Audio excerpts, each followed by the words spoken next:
Buon pomeriggio a tutti amici qui al campo comunale di San Vito Lo Capo e benvenuti alla gara valida per la giornata numero 6 del campionato di eccellenza Girone A Sicilia. Benvenuti a San Vito Lo Capo contro Partinica Audace. Un saluto qui da Gabriele Rispetta con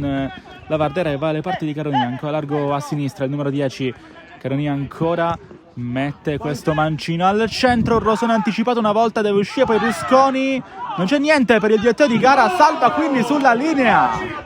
Touré, ancora buono però per il Partinica Audace, arriva Caronia, tutto buono per il 10, ancora l'americano proverà a centrarsi, poi il pallone è buono per Rosone che non va al controllo, ecco proprio Martignetti che mette questo sinistro al centro, Rusconi non precisissimo, Straberger aspetta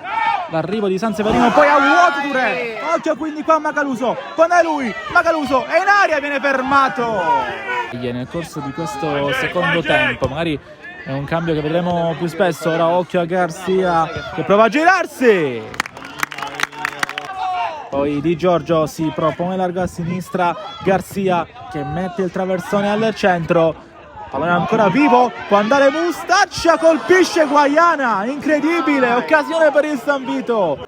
Bulades il tocco sotto, si propone Garcia, ancora uno dei più attivi Garcia, Bulades, il pallone passa e arriva il tocco sotto di Garcia, l'avevamo detto, uno dei più attivi di questo secondo tempo, esulta tutta San Vito, la rete dell'11.